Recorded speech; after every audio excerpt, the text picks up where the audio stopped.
Assalamualaikum dear students, again welcome to our online tutorial of mathematics. This video is for class 7. Today lecture number is 3 and it is from chapter 1.2.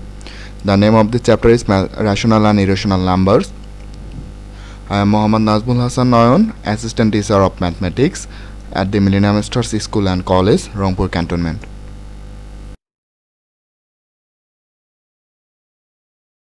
Dear students, today we will discuss about fraction.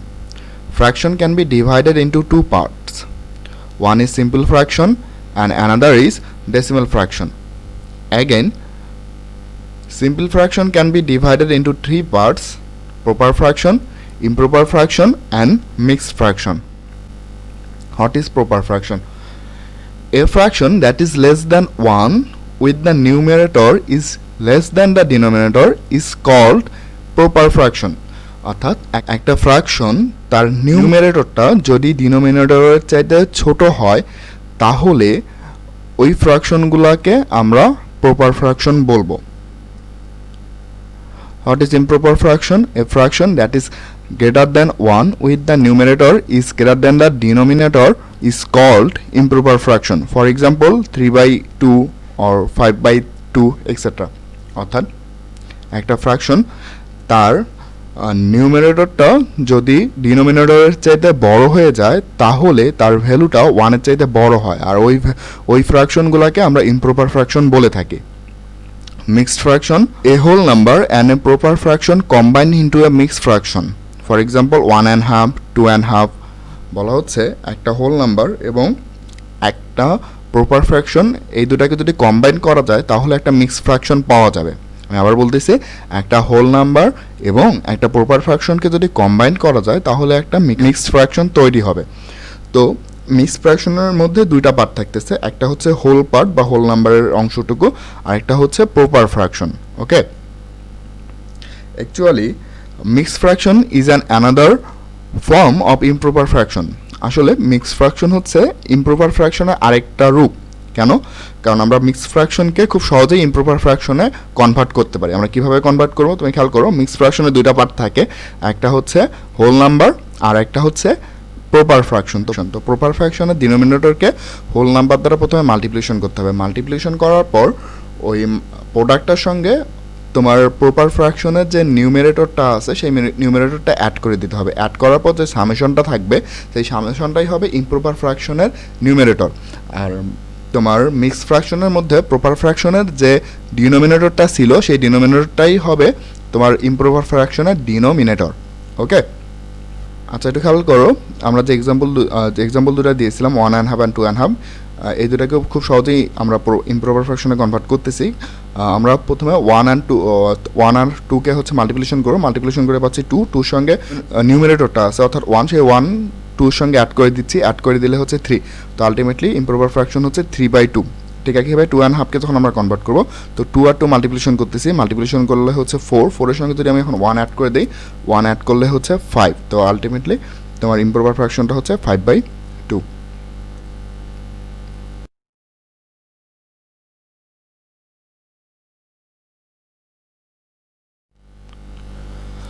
Perfect square fraction ডেফিনেশনটা হচ্ছে when the numerator and denominator of a fraction are perfect square or numerator and denominator of a reduced fraction are perfect square, the fraction is said to be a perfect square fraction. আচ্ছা, বলতেছে যখন একটা ফ্র্যাকশনের numerator and denominator দুটাই perfect square হয় অথবা একটা ফ্র্যাকশনকে যদি আমরা রিডিউস করে অন্য একটা ফ্র্যাকশনে নিয়ে যেতে পারি, যেন ওই রিডিউস করার পর যে ফ্র্যাকশনটা হচ্ছে সেই ফ্র্যাকশনের নিউমারেটর আর ডিনোমিনেটর দুটাই হচ্ছে তোমার পারফেক্ট স্কয়ার, তাহলে ওই ফ্র্যাকশনগুলোকে আমরা পারফেক্ট স্কয়ার ফ্র্যাকশন বলতে পারি। For examples 4/9 or 12/27। 4/9 হচ্ছে একটা পারফেক্ট স্কয়ার ফ্র্যাকশন। কেন? কারণ এর 4/9 এর হচ্ছে নিউমারেটর অর্থাৎ 4, এটা একটা পারফেক্ট স্কয়ার নাম্বার, অ্যান্ড এর ডিনোমিনেটর হচ্ছে 9, আর 9ও হচ্ছে একটা পারফেক্ট স্কয়ার নাম্বার। তো আলটিমেটলি এর নিউমারেটর অ্যান্ড ডিনোমিনেটর দুটাই হচ্ছে perfect square number, therefore 4/9 is a perfect square fraction. এটাতে কোনো সন্দেহ নাই। এখন খেয়াল করো 12/27কে কেন আমরা পারফেক্ট স্কয়ার ফ্র্যাকশন বলতেছি। কারণ 12/27 কে যদি আমরা রিডিউস করি, আমরা যদি 3 দ্বারা ক্যান্সেলেশন করি, 12 কে ক্যান্সেল করলে হচ্ছে 4 3 দ্বারা, আবার 27 কে ক্যান্সেল করলে হচ্ছে 9।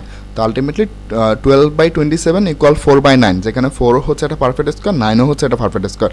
দেয়ারপর 12/27 এটা একটা এমন একটা ফ্র্যাকশনে রিডিউস করা গেল যার নিউমারেটর অ্যান্ড ডিনোমিনেটর দুটাই হচ্ছে তোমার পারফেক্ট স্কোয়ার নাম্বার। তো আলটিমেটলি 12/27 হচ্ছে একটা পারফেক্ট স্কোয়ার ফ্র্যাকশন। তো এই এক্সাম্পলটা ছিল প্রপার ফ্র্যাকশনের মধ্যে। এবার আমরা ইমপ্রপার ফ্র্যাকশনের একটা হচ্ছে এক্সাম্পল দেখি, 36/25 or 72/50। তো 36/25 কেন পারফেক্ট স্কোয়ার ফ্র্যাকশন? কারণ 36 হচ্ছে পারফেক্ট স্কোয়ার নাম্বার, 25ও পারফেক্ট স্কোয়ার নাম্বার। এখন কোশ্চেন হচ্ছে 72 ডিভাইডেড বাই 50 এটাকে কেন আমরা পারফেক্ট স্কোয়ার ফ্র্যাকশন বলতেছি? কারণ 72 ডিভাইডেড বাই 50 এটাকে যদি আমরা রিডিউস করি তাহলে আমরা পাবো 36/25। কেন? কারণ 72 আর 50 তুমি দুটাকেই হচ্ছে 2 দ্বারা ক্যান্সেলেশন করো। 72কে ক্যান্সেল করলে 2 দ্বারা ক্যান্সেল করলে পাবা 36, আর 50কে 2 দ্বারা ক্যান্সেল করলে পাবা 25। তো আলটিমেটলি এটা perfect square fraction. Now the question is, can we convert A mixed fraction into A perfect square fraction? আমরা কি মিক্সড ফ্র্যাকশনকে পারফেক্ট স্কোয়ার ফ্র্যাকশনে কনভার্ট করতে পারবো? চিন্তা করো তো, হোয়াই নট? কেন পারবো না? At first we need to convert the mixed fraction into the improper fraction. আমাকে তোমার মিক্সড ফ্র্যাকশনকে পারফেক্ট স্কোয়ার ফ্র্যাকশনে কনভার্ট করতে গেলে বা কনভার্ট করতে হলে আমাকে সবার আগে মিক্সড ফ্র্যাকশনকে ইমপ্রপার ফ্র্যাকশনে কনভার্ট করতে হবে। তো আমরা একটা এক্সাম্পল দেখতেছি 1 and 11/25। তো এটাকে যখন আমরা ইমপ্রপার ফ্র্যাকশনে কনভার্ট করব, 1কে 25 দ্বারা মাল্টিপ্লিকেশন করতে হবে, মাল্টিপ্লিকেশন করে পাচ্ছি 25। তারপর এই প্রোডাক্টটার সঙ্গে 11 অ্যাড করে দিতে হবে, অ্যাড করলে হচ্ছে 36। তো আলটিমেটলি তোমার ইমপ্রপার ফ্র্যাকশনটা হচ্ছে 36/25। এখন খেয়াল করো, 36 কিন্তু হচ্ছে একটা তোমার square number, perfect square number, আবার 25 এটা হচ্ছে একটা perfect square number. That means আমাদের যে ইমপ্রপার ফ্র্যাকশনটা তৈরি হচ্ছে সেটা একটা পারফেক্ট স্কোয়ার ফ্র্যাকশন। ওকে, তো therefore the mixed fraction 1 and 11/25 এটাও হচ্ছে একটা perfect square fraction. Okay, square root of a fraction. The square root of a fraction is determined by dividing the square root of numerator by the square root of denominator of the fraction. আমরা ফ্র্যাকশনের square root বের করতে গেলে সবার আগে ওই ফ্র্যাকশনের নিউমেরেটরের square root বের করতে হবে, তারপর তার ডিনোমিনেটরেরও স্কোয়ার রুট বের করতে হবে, তারপর নিউমেরেটরের স্কোয়ার রুটকে ডিনোমিনেটরের স্কোয়ার রুট দ্বারা ডিভাইড করলে যে কোশেনটা পাওয়া যাবে সেই কোশেনটাই হচ্ছে square root of a fraction. আচ্ছা, আমরা একটা এক্সাম্পল দেখি। Example 5, find the square root of 64 divided by 81। তো আমাকে হচ্ছে এই ফ্র্যাকশনের স্কোয়ার রুট বের করতে হবে। তো স্কোয়ার রুট বের করতে গেলে আমি সবার আগে হচ্ছে নিউমেরেটর এর স্কোয়ার রুটটা বের করে নিব। নিউমেরেটর হচ্ছে 64। তো সলিউশনে যাচ্ছি আমরা। Square root of the numerator equal root over 64 equal 8 and the square root of denominator equal root over 81 equal 9. So the square root of 64 divided by 81 equal root over 64/81. তারপর আমি আলাদা আলাদা করে স্কোয়ার রুটটা দিয়ে নিচ্ছি। তো স্কোয়ার রুটটা 64 এর উপর আলাদা হয়ে গেল, আবার 81 এর উপরও আলাদাভাবে বসলো। তো আলটিমেটলি 64 কে স্কোয়ার রুট করলে পাওয়া যাচ্ছে 8, আর 81 কে স্কোয়ার রুট করলে পাওয়া যাচ্ছে 9। So the square root of 64 divided by 81 equal to 8/9. So the required square root equal 8/9. Square root of 52 and 9/16. 52 and 9/16 এর স্কোয়ার রুটটা বের করতে হবে। দেখো এটা একটা মিক্সড ফ্র্যাকশন, তো এর স্কোয়ার রুট বের করতে গেলে সবার আগে এটাকে আমাকে ইমপ্রপার ফ্র্যাকশনে কনভার্ট করতে হবে। তো ইমপ্রপার ফ্র্যাকশনে কনভার্ট করতে গেলে 52 আর 16 মাল্টিপ্লিকেশন করতে হবে। 52 আর 16 মাল্টিপ্লিকেশন করলে হচ্ছে 832, তার সঙ্গে 9 অ্যাড করে দিতে হবে। 9 অ্যাড করলে হচ্ছে 841। ইমপ্রপার ফ্র্যাকশন নিউমারেটরটা হচ্ছে 841 আর ডিনোমিনেটরটা হচ্ছে 16। তো এটা তোমার ইমপ্রপার ফ্র্যাকশনে কনভার্ট হয়ে গেল। এখন আমরা এটার স্কোয়ার রুট বের করতেই পারি। So the square root of 52 and 9/16 equal to root over 52 and 9/16। আর এটাকে যখন আমরা ইমপ্রপার ফ্র্যাকশনে কনভার্ট করলাম তখন আমরা পাচ্ছি রুট ওভার 841 ডিভাইডেড বাই 16। এখন আমরা আলাদা আলাদা করে স্কোয়ার রুট দিয়ে নিচ্ছি। তো root over 841 divided by root over 16। এখন 16-এর স্কোয়ার রুটটা বের করা খুবই সহজ, ওটা হচ্ছে 4, কারণ 16 হচ্ছে একটা পারফেক্ট স্কোয়ার নাম্বার, 4কে স্কোয়ার করলে 16 হয়, তো আলটিমেটলি 16-এর স্কোয়ার রুট হচ্ছে 4। এখন আমাদেরকে 841 এর স্কোয়ার রুটটা বের করতে হবে। তো 841 এর স্কোয়ার রুটটা আমরা বের করে নিচ্ছি। বের করার ক্ষেত্রে সবার আগে আমাকে পেয়ার তৈরি করতে হবে। তো একটু খেয়াল করো, ইউনিট প্লেস থেকে একটা করে পেয়ার নিয়ে তোমাকে পেয়ার তৈরি করতে হবে। তো ইউনিট প্লেসে আছে 1 এর সঙ্গে 4 নিয়ে একটা পেয়ার তৈরি হইলো, তারপর 8টা আলাদা একাই থাকলো, কারণ 8-এর সঙ্গে পেয়ার তৈরি করার মতো এখানে কেউ নাই। সো এটার স্কোয়ার রুট বের করতে গেলে সবার আগে আমার রাইট সাইডে একটা ভার্টিক্যালি লাইন দিতে হবে। তারপর আমাকে হচ্ছে এই লাইনের রাইট সাইডে স্কোয়ার রুট করার ফলে যেটা পাওয়া যাবে সেটা লিখতে হবে। এখন খেয়াল করো, আমাকে সবার আগে 8কে নিয়ে কাজ করতে হবে, অর্থাৎ মোস্ট লেফট সাইডে যে পেয়ারটা আছে তাকে নিয়ে কাজ করতে হবে। এখানে যেহেতু মোস্ট লেফট সাইডে কোনো পেয়ার নাই, 8 একাই আছে, তো সবার আগে 8কে নিয়ে কাজ করতে হবে। তো আমাকে স্কোয়ার রুটের মধ্যে এমন একটা নাম্বার লিখতে হবে যার স্কোয়ার 8-এর সমান হয় অথবা তার চাইতে ছোটো হয়। তো আলটিমেটলি 8-এর সমান কারো স্কোয়ারে 8-এর সমান হয় না, তো আমি এখানে 2 নিব, কারণ 2-এর স্কোয়ার করলে হচ্ছে 4। তো এইটার নিচে 4 লিখতেছি আমি যদি 3 নিতাম তাহলে খেয়াল করো 3-এর স্কোয়ার হয়ে যেত 9, সেটা এটার চাইতে বড় হইতো, তো আলটিমেটলি ওটা লেখা যাচ্ছে না। এখন আমাকে সাবস্ট্রাক্ট করতে হবে। সো সাবস্ট্রাক্ট করার আগে নিচের দিকে আমি হরিজন্টালি একটা বার নিয়ে নিচ্ছি। এখন 8 থেকে আমি 4কে সাবস্ট্রাক্ট করবো, সাবস্ট্রাক্ট করলে পাচ্ছি আমি 4-এর রাইট সাইডে আমি পরের পেয়ারটা নামাই দিচ্ছি, পরের পেয়ারটা হচ্ছে 41। এখন এই 441 এর লেফট সাইডে আমাকে ভার্টিক্যাল একটা লাইন দিতে হবে, এবং সেই লাইনের লেফট সাইডে আমি 2-এর ডাবল, অর্থাৎ স্কোয়ার রুটের মধ্যে এখন যে আছে তার ডাবল নামাবো, তার ডাবল হচ্ছে 4। এখন সেই 4-এর রাইট সাইডে আমাকে এমন একটা নাম্বার লিখতে হবে যেটা আমি স্কোয়ার রুটের মধ্যেও লিখে নিব, যেন 4-এর রাইট সাইডে ওই ডিজিটটা লেখার ফলে এখন পুরা যে নাম্বারটা হচ্ছে সেই পুরা নাম্বারকে স্কোয়ার রুটের মধ্যে ওই ডিজিটটা দ্বারা মাল্টিপ্লিকেশন করলে যেন 441 এর চাইতে এর সমান হয় বা এর চাইতে ছোট কিছু পাওয়া যায়। ওকে, সো ডিজিটটা হচ্ছে 9, কারণ আমি যদি 9 লিখে নেই স্কোয়ার রুটের মধ্যে তাহলে আমাকে 4-এর রাইট সাইডে 9 লিখতে হচ্ছে। তাহলে এই 9 দ্বারা এখন 4-এর রাইট সাইডে 9 লেখার ফলে যে নাম্বারটা হচ্ছে আলটিমেটলি কত হচ্ছে 49। সেই 9 দ্বারা 49কে যদি আমি মাল্টিপ্লিকেশন করি তাহলে আমি 441 একেবারেই পেয়ে যাচ্ছি। ওকে, সো সাবস্ট্রাক্ট করে এখন পাওয়া যাচ্ছে 0। তো আলটিমেটলি স্কোয়ার রুট অফ 841 হচ্ছে 29। সো আমার স্কোয়ার রুটটা হচ্ছে 841-এর স্কোয়ার রুট অর্থাৎ 29 ডিভাইডেড বাই 16-এর স্কোয়ার রুট মানে হচ্ছে 4, যার ফলে স্কোয়ার রুটটা হচ্ছে 29/4। আর এটাকে যদি আমি এখন মিক্স ফ্র্যাকশনে কনভার্ট করি তাহলে আমি পাবো 7 and 1/4। So the square root of 52 and 9/16 equal to 7 and 1/4.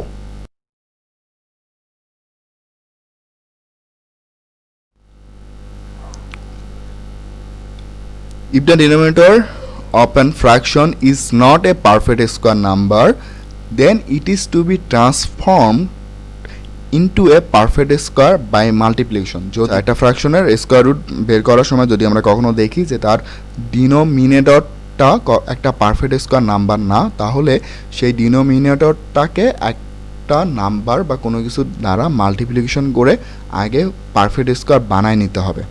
ওকে, আমরা একটা এক্সাম্পল দেখতেছি। Find the square root of 2 and 8/15 up to 3 decimal place. এই যে 2 and 8/15 এই তোমার মিক্স ফ্র্যাকশনটার স্কোয়ার রুট আমাকে 3 ডেসিমাল প্লেস পর্যন্ত বের করে নিতে হবে। তো আমরা জানি মিক্স ফ্র্যাকশনে আমরা স্কোয়ার রুট বের করতে চাই, তো সবার আগে সেই মিক্স ফ্র্যাকশনটাকে আমাকে ইমপ্রপার ফ্র্যাকশনে কনভার্ট করতে হয়। তো আমরা কনভার্ট করে ফেলি। সলিউশনটা হচ্ছে হেয়ার 2 and 8/15 equal to 38/15। কারণ আমি 2 আর 15কে মাল্টিপ্লিকেশন করলে পাচ্ছি আমি 30-এর সঙ্গে যদি আমি 8 অ্যাড করে দিই তাহলে পাওয়া যাচ্ছে 38। তো আলটিমেটলি তোমার ইমপ্রপার ফ্র্যাকশনে কনভার্ট করার সময় নিউমিনেটরটা হচ্ছে 38 অ্যান্ড ডিনোমিনেটরটা হচ্ছে 15। So the square root of 2 and 8/15 equal root over 2 and 8/15, তারপর ইকুয়াল টু 38/15। এখন দেখো ডিনোমিনেটরটা আছে 15, সেটা কিন্তু একটা পারফেক্ট স্কোয়ার নাম্বার না, যার ফলে আমি 15কে আরেকটা 15 দ্বারা মাল্টিপ্লিকেশন করে তাকে পারফেক্ট স্কোয়ার বানায় নিচ্ছি। ওকে, তো নিচে হচ্ছে 15 মাল্টিপ্লিকেটেড বাই 15 আর তোমার উপরে থাকবে 38 মাল্টিপ্লিকেটেড বাই 15, কারণ তুমি তো শুধু নিচে 15কে 15 দ্বারা মাল্টিপ্লিকেশন করতে পারবা না, তোমাকে হচ্ছে উপরেও হচ্ছে 15 দ্বারা মাল্টিপ্লিকেশন করতে হবে। নাও √38 multiplied by 15 divided by 15 multiplied by 15 equal to √570 divided by 225 কারণ 38 আর 15 কে মাল্টিপ্লিকেশন করলে আমরা পাচ্ছি 517 আর 15 আর 15 কে মাল্টিপ্লিকেশন করলে আমরা পাচ্ছি 225। দেখো আমার ডিনোমিনেটরটাও অর্থাৎ 225 এটা কিন্তু একটা পারফেক্ট স্কয়ার নাম্বার এবং যার স্কয়ার রুট হচ্ছে 15, বাট তোমার 570 এটা কিন্তু একটা পারফেক্ট স্কয়ার নাম্বার না। তো এটার স্কয়ার রুট তোমাকে হচ্ছে বের করে নিতে হবে। আমরা স্কয়ার রুটটা বের করতেছি এখন। তো স্কয়ার রুট বের করার আগে আমাকে আলাদা আলাদা করে স্কয়ার রুট আগে দিয়ে নিতে হচ্ছে। তো √570 ডিভাইডেড বাই √225। একটু খেয়াল করো, তোমার কোশ্চেনের মধ্যে 3 ডেসিমাল প্লেস পর্যন্ত স্কয়ার রুট বের করতে বলছিল। তোমার 3 ডেসিমাল প্লেস পর্যন্ত আসলে অ্যাপ্রক্সিমেট ভ্যালু স্কয়ার রুটের বের করতে হবে, আর অ্যাপ্রক্সিমেট ভ্যালু 3 ডেসিমাল প্লেস পর্যন্ত বের করতে গেলে তোমাকে অ্যাট ফার্স্ট স্কয়ার রুটটা 4 ডেসিমাল প্লেস পর্যন্ত বের করতে হবে। তার মানে 570 এর স্কয়ার রুটটা আমরা আগে 4 ডেসিমাল প্লেস পর্যন্ত বের করে নিব, আর 4 ডেসিমাল প্লেস পর্যন্ত 570 এর স্কয়ার রুট বের করতে গেলে এর ডেসিমাল পয়েন্টের রাইট সাইডে আমার 4 এর ডাবল অর্থাৎ 8টা ডিজিট থাকতে হবে। তো এখানে 570 এর ডেসিমাল প্লেসের পর রাইট সাইডে এখন যেহেতু কোনো ডিজিট নাই, তো আলটিমেটলি আমি 8টা জিরো দিয়ে নিব। আমি একটা একটা করে প্যান নিচ্ছি, 00 00 00 অ্যান্ড 00। তো আলটিমেটলি আমার হচ্ছে 8টা জিরো হয়ে গেল। এখন আমি বাদ দিব অর্থাৎ আমি পেয়ার তৈরি করে নিব। পেয়ার তৈরি করার জন্য আমাকে আগে ডেসিমাল পয়েন্টের লেফট সাইডে অর্থাৎ হোল পার্টটার পেয়ার তৈরি করে নিতে হবে। হোল পার্টের পেয়ার তৈরি করার জন্য আমাকে ইউনিট প্লেস থেকে পেয়ার তৈরি করতে হবে। এখানে ইউনিট প্লেসে আছে 0, তার সঙ্গে 7 মিলে একটা পেয়ার তৈরি হচ্ছে। 5 এর সঙ্গে পেয়ার তৈরি করার মতো কেউ নাই, যার ফলে আমি এইদিকে আর কোনো বাদ দিচ্ছি না। এবার আমি ডেসিমাল পয়েন্টের রাইট সাইডে বাদ দেওয়া শুরু করবো। তো ডেসিমাল পয়েন্টের রাইট সাইডে পেয়ার তৈরি করার নিয়ম হচ্ছে তোমাকে ডেসিমাল পয়েন্টের সঙ্গে যে ডিজিটটা আছে তা সে আগে পেয়ার তৈরি করবে। তো এখানে ডেসিমাল পয়েন্টের সঙ্গে 0, তো 0 0 মিলে একটা পেয়ার তৈরি হচ্ছে, তারপরে আবার 2টা 0 মিলে আরেকটা পেয়ার হচ্ছে, পরে 2টা 0 মিলে আবার একটা পেয়ার হচ্ছে এবং ফাইনালি পরে 2টা 0 মিলে আরেকটা পেয়ার হচ্ছে। এখন তোমার স্কয়ার রুট বের করার জন্য সবার আগে এই নাম্বারটার রাইট সাইডে একটা ভার্টিক্যালি লাইন তোমাকে ড্র করে নিতে হবে, আর এই ভার্টিক্যালি লাইনটার রাইট সাইডে এখন আমরা স্কয়ার রুটের মধ্যে যে ভ্যালুগুলো হয় সেই ভ্যালুগুলো আমরা লিখব। তো সবার আগে আমাকে স্কয়ার রুটের মধ্যে এমন একটা নাম্বার লিখতে হবে যার স্কয়ার তোমার মোস্ট লেফট সাইডে যে পেয়ারটা আছে তার সমান অথবা তার চাইতে ছোটো হয়। তো এখন দেখো মোস্ট লেফট সাইডে আমার কোনো পেয়ার নেই, কারণ মোস্ট লেফট সাইডে 5 একাই আছে। তো আলটিমেটলি আমাকে স্কয়ার রুটের মধ্যে এমন একটা ডিজিট লিখতে হবে যার স্কয়ার তোমার 5 এর সমান অথবা তার চাইতে ছোটো হয়। তো সেই ডিজিটটা হচ্ছে 2, কারণ 2 এর স্কয়ার হচ্ছে 4, যেটা 5 এর চাইতে ছোটো। এখন আমি সাবস্ট্রাক্ট করব। সাবস্ট্রাক্ট করার জন্য আগে আমাকে হরিজন্টালি একটা বাদ দিয়ে নিতে হচ্ছে। তো 5 থেকে 4 সাবস্ট্রাক্ট করলে পাওয়া যাচ্ছে 1। পরের পেয়ারটা এবার আমরা নামাই নিব। তো পরের পেয়ারটা হচ্ছে 70। এখন আমরা এই যে 170 এর লেফট সাইডে একটা ভার্টিক্যালি বার দিব। সেই ভার্টিক্যালি বারের লেফট সাইডে আমাকে স্কয়ার রুটের মধ্যে এখন যে আছে তার ডাবল নামাইতে হবে। স্কয়ার রুটের মধ্যে এখন আছে 2, তো 2 এর ডাবল হচ্ছে 4। এবার 4 এর রাইট সাইডে আমাকে এমন একটা ডিজিট লিখতে হবে যে ডিজিটটা আমরা স্কয়ার রুটের মধ্যেও লিখে নিব, যেন সেই ডিজিটটা দ্বারা 4 এর রাইট সাইডে ডিজিটটা লেখার ফলে এখন যে নাম্বারটা তৈরি হবে সেই পুরো নাম্বারটাকে মাল্টিপ্লিকেশন করলে 170 এর সমান হয় অথবা তার চাইতে ছোটো হয়। সো ডিজিটটা হচ্ছে 3, আর আমরা স্কয়ার রুটের মধ্যে 3 লিখে নিচ্ছি, কারণ এই 3 দ্বারা 4 এর রাইট সাইডে 3 লেখার ফলে যে নাম্বারটা হচ্ছে অর্থাৎ 43, সেই 43কে মাল্টিপ্লিকেশন যদি আমরা করি তাহলে আমরা পাবো 129। এখন আমরা যদি সাবস্ট্রাক্ট করি, সাবস্ট্রাক্ট করার আগে আমাকে একটা হরিজন্টালি বাদ দিয়ে নিতে হচ্ছে। সাবস্ট্রাক্ট করার ফলে আমি পাচ্ছি 41। ওকে, এবার আমাকে পরের 41 এর রাইট সাইডে পরের পেয়ারটা নামাইতে হবে, বাট পরের পেয়ারটা হচ্ছে আমার ডেসিমাল পয়েন্টের রাইট সাইডে আছে। তো ডেসিমাল পয়েন্টের পরের অংশটা নিয়ে কাজ করার আগেই আমাকে হচ্ছে স্কয়ার রুটের মধ্যে একটা ডেসিমাল পয়েন্ট দিয়ে নিতে হবে। তো আমি ডেসিমাল পয়েন্ট স্কয়ার রুটের মধ্যে দিয়ে নিলাম, তারপরে হচ্ছে পরের পেয়ারটা নামাচ্ছি। পরের পেয়ারটা হচ্ছে 00। তো আলটিমেটলি এখন যে নাম্বারটা থাকতেছে সেটা হচ্ছে 4100। তো এই 4100 এর লেফট সাইডে আমাকে একটা ভার্টিক্যালি বার দিয়ে নিতে হচ্ছে। এই ভার্টিক্যালি বারের আবার লেফট সাইডে আমি স্কয়ার রুটের মধ্যে এখন যে আছে অর্থাৎ 23 এর ডাবল নিব। ডাবল নিলে হচ্ছে 46। এখন 46 এর রাইট সাইডে আমাকে এমন একটা ডিজিট লিখতে হবে যে ডিজিটটা আমরা স্কয়ার রুটের মধ্যেও লিখে নিব, যেন ওই ডিজিটটা দ্বারা 46 এর রাইট সাইডে ওই ডিজিটটা লেখার ফলে যে নাম্বারটা হচ্ছে তাকে মাল্টিপ্লিকেশন করলে 4100 এর চাইতে ছোটো হয়। তো সেই ডিজিটটা হচ্ছে 8, আমরা এটা স্কোয়ার রুটের মধ্যে লিখে নিচ্ছি। তো এই 8 লেখার ফলে এখন নাম্বারটা হয়ে যাচ্ছে 468। তো এই 468কে স্কোয়ার রুটের মধ্যে যে 8 আছে তাকে সেটা দ্বারা মাল্টিপ্লিকেশন করতে হবে। মাল্টিপ্লিকেশন করলে আমরা পাচ্ছি 3744। তো আলটিমেটলি 3744কে এখন 4100 থেকে সাবস্ট্রাক্ট করতে হবে। সাবস্ট্রাক্ট করার ফলে যে ভ্যালুটা পাওয়া যাচ্ছে সেটা হচ্ছে 356। এখন 356 এর রাইট সাইডে পরের পেয়ারটা নামাবো। পরের পেয়ারটা হচ্ছে আবার 00। এখন আমরা যে নাম্বারটা দেখতে পাচ্ছি সেটা হচ্ছে 35,600। এই 35,600 এর লেফট সাইডে আমাকে একটা ভার্টিক্যালি বার নিয়ে নিতে হচ্ছে। এই ভার্টিক্যালি বারের আবার লেফট সাইডে আমি ডেসিমাল পয়েন্ট ছাড়া স্কোয়ার রুটের মধ্যে এখন যে নাম্বারটা আছে সেই নাম্বারটা ডাবল নিব। তো স্কোয়ার রুটের মধ্যে ডেসিমাল পয়েন্ট ছাড়া এখন আছে 238। 238 এর ডাবল হচ্ছে 476। তো আলটিমেটলি 476 এর রাইট সাইডে আমাকে এমন একটা ডিজিট লিখতে হবে যে ডিজিট আমরা স্কোয়ার রুটের মধ্যেও লিখে নিব, যেন ওই ডিজিটটা দ্বারা 476 এর রাইট সাইডে ওই ডিজিটটা লেখার ফলে যে নাম্বারটা হচ্ছে সেই নাম্বার পুরো নাম্বারটাকে মাল্টিপ্লিকেশন করলে 35,600 এর চাইতে ছোটো হয়। তো ডিজিটটা হচ্ছে 7। আমরা স্কোয়ার রুটের মধ্যেও 7 লিখে নিচ্ছি। তো 7 দ্বারা 7 লেখার ফলে এখন আমার পুরো নাম্বারটা হয়ে যাচ্ছে 4,767। তো 7 দ্বারা 4,767কে যদি আমরা মাল্টিপ্লিকেশন করি, মাল্টিপ্লিকেশন করলে আমরা পাবো 33,369। 33,369কে 35,600 থেকে সাবস্ট্রাক্ট করতে হবে। সাবস্ট্রাক্ট করার জন্য আমি নিচে একটা হরিজন্টাল বাদ দিয়ে নিচ্ছি। সাবস্ট্রাক্ট করার পর আমি পাচ্ছি 2,231। তো 2,231 এর রাইট সাইডে আবার আমাকে পরের প্যাডটা অর্থাৎ 00 নামাইতে হচ্ছে। আর 00 নামার ফলে এখন যে নাম্বারটা হচ্ছে সে নাম্বারটা ওই নাম্বারটা হচ্ছে 2,23,100। তো এই 2,23,100 লেফট সাইডে আমাকে একটা ভার্টিক্যালি বার দিয়ে নিতে হবে। এই ভার্টিক্যালি বারের লেফট সাইডে আবার স্কোয়ার রুটের মধ্যে ডেসিমাল পয়েন্ট ছাড়া যে নাম্বারটা আছে তার ডাবল নামাবো। স্কোয়ার রুটের মধ্যে ডেসিমাল পয়েন্ট ছাড়া এখন আছে 2,387, আর এর ডাবল হচ্ছে 4,774। এখন এই 4,774 এর রাইট সাইডে আমাকে এমন একটা ডিজিট লিখতে হবে যে ডিজিটটা আমরা স্কোয়ার রুটের মধ্যেও লিখে নিব, যেন ওই ডিজিটটা দ্বারা এই 4,774 এর রাইট সাইডে ডিজিটটা লেখার ফলে যে নাম্বারটা হচ্ছে সেই পুরো নাম্বারটাকে মাল্টিপ্লিকেশন করলে যেন 2,23,100 এর চাইতে ছোটো হয়। তো আলটিমেটলি ডিজিটটা হচ্ছে 4টা আমরা স্কোয়ার রুটের মধ্যে লিখে নিচ্ছি। তো 4 দ্বারা 4 লেখার ফলে এখন পুরো নাম্বারটা হয়ে যাচ্ছে 47,744। তো 4 দ্বারা 47,744 পুরোটাকে মাল্টিপ্লিকেশন করতে হবে। আর মাল্টিপ্লিকেশন করলে আমরা পাচ্ছি 1,90,976।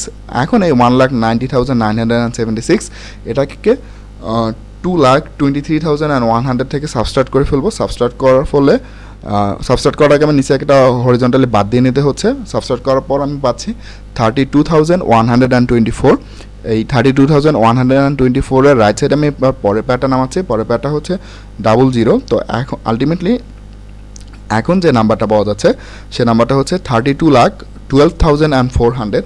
তো এই 32,12,400 এর লেফট সাইডে আমাকে একটা ভার্টিক্যালি বাদ দিয়ে নিতে হচ্ছে, এবং এই বারের লেফট সাইডে আবার আমার স্কোয়ার রুটের মধ্যে এখন যাকে দেখা যাচ্ছে ডেসিমাল পয়েন্ট ছাড়া যে নাম্বারটা পাওয়া যাচ্ছে সেই নাম্বারটার ডাবল নিতে হবে। তো নাম্বারটা হচ্ছে 23,874, যেটা স্কোয়ার রুটের মধ্যে আছে ডেসিমাল পয়েন্ট ছাড়া, আর এর ডাবল হচ্ছে 47,748। তো এই 47,748 এর রাইট সাইডে আমাকে এমন একটা ডিজিট লিখতে হবে যে ডিজিটটা আমরা স্কোয়ার রুটের মধ্যেও লিখে নিব, যেন ওই ডিজিটটা দ্বারা এই 47,748 এর রাইট সাইডে ডিজিটটা লেখার ফলে যে নাম্বারটা হচ্ছে সেই পুরো নাম্বারটাকে মাল্টিপ্লিকেশন করলে 32,12,400 এর সমান অথবা তার চাইতে ছোটো হয়। তো আলটিমেটলি ডিজিটটা হচ্ছে 6। স্কোয়ার রুটের মধ্যে আমি 6 লিখে নিচ্ছি। 6 লেখার ফলে আমার ডিজিটটা এখন পুরো নাম্বারটা হয়ে যাচ্ছে 4,77,486। তো আলটিমেটলি 6 দ্বারা যদি আমরা 4,77,486কে মাল্টিপ্লিকেশন করি, মাল্টিপ্লিকেশন করলে আমরা পাচ্ছি 28,64,916। তো যেটা 32,12,400 এর চাইতে ছোটো। তো আলটিমেটলি সাবস্ট্রাক্ট করে ফেলবো। এখন আমরা সাবস্ট্রাক্ট করার আগে আমরা একটা হরিজন্টালি বাদ দিয়ে নিচ্ছি, আর সাবস্ট্রাক্ট করার পর যেটা পাওয়া যাচ্ছে সেটা হচ্ছে 3,47,484। তো একটু খেয়াল করো, আমাদের যেহেতু 3 ডেসিমাল প্লেস পর্যন্ত অ্যাপ্রক্সিমেট ভ্যালুটা স্কোয়ার রুটের বের করতে হবে, আর আমরা অলরেডি 4 ডেসিমাল প্লেস পর্যন্ত স্কোয়ার রুট বের করে ফেলছি, তো আর বেশি দূর আগানোর আমার দরকার নাই। তো এখন আমরা স্কোয়ার রুট অফ 570 এর জায়গায় লিখব 23.8746, আর স্কোয়ার রুট অফ 225 এর জায়গায় আমরা লিখতেছি 15। তো এখন 23.8746কে 15 দ্বারা ডিভাইড করতে হবে, আর ডিভাইড করার পর পাওয়া যাচ্ছে 1.5916, যেটা 4 ডেসিমাল প্লেস পর্যন্ত। আলটিমেটলি 3 ডেসিমাল প্লেস পর্যন্ত এর approximate value of square root বের করার জন্য আমাকে 4 ডেসিমাল প্লেসে যেটা আছে সেটাকে তুলে দিতে হবে। তো 4 ডেসিমাল প্লেসে এখন যে আছে 6, আর 6 যেহেতু 5-এর চাইতে বড়, যার ফলে 3 ডেসিমাল প্লেসে যে আছে তার সঙ্গে 1 অ্যাড হবে। 3 ডেসিমাল প্লেসে আছে 1, তো 1 এর সঙ্গে যদি আমি 1 অ্যাড করি তাহলে পাবো আমি 2। So the required square root up to 3 decimal place is 1.592, এটা approximate value. Okay, let's do some homework. আমরা হোমওয়ার্ক দিচ্ছি এবার অ্যাক্টিভিটি, আমরা একটা অ্যাক্টিভিটি দিচ্ছি পেজ 12 থেকে। তো ওইখানে বলতেছে find the square root of 27 and 46/49, এটা স্কোয়ার রুট আমাকে বের করতে হবে। আর find the square root of 1 and 8/5 up to 2 decimal place. আবার এক্সারসাইজ 1.2 অর্থাৎ পেজ 18 থেকে আমরা কিছু ম্যাথ হোমওয়ার্ক দিব। এবার 30 নাম্বারটা দিচ্ছি আমরা, determine the square root of the following fractions. কিছু ফ্র্যাকশন দেওয়া আছে তোমার 30 নাম্বার, এই ফ্র্যাকশনগুলোর স্কোয়ার রুট তোমাকে বের করতে হবে। এ নম্বরে বলতেছে 1/64, বি নম্বরে হচ্ছে 49/121, সি নম্বরে হচ্ছে 11 and 97 ডিভাইডেড বাই 144, আর ডি নাম্বারটা হচ্ছে 32 and 241 ডিভাইডেড বাই 324। তো এই যে ফ্র্যাকশনগুলো, এই ফ্র্যাকশনগুলোর স্কোয়ার রুট তোমরা বের করবা। আর 14 নাম্বার ম্যাথটাও আমরা হোমওয়ার্ক হিসেবে দিচ্ছি। 14 নাম্বারে বলতেছে determine the square root up to 3 decimal place. তোমাকে 3 ডেসিমাল প্লেস পর্যন্ত স্কোয়ার রুট বের করতে হবে। 3টা ম্যাথ আছে এখানে। এ নাম্বারে বলতেছে 6/7, বি নাম্বারে বলতেছে 2 and 5/6, আর সি নাম্বারে বলতেছে 7 and 9/13। ওকে, তো এইগুলো হোমওয়ার্ক হিসেবে থাকলো। তোমরা হোমওয়ার্কগুলো করে ফটো তুলে হচ্ছে আমাকে সাবমিট করে দিবা ইনবক্সে।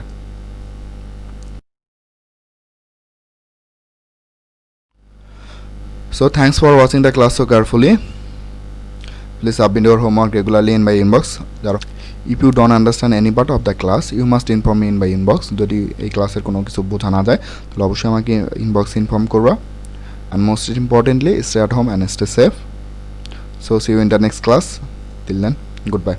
ভালো থাকো সবাই, আল্লাহ হাফেজ।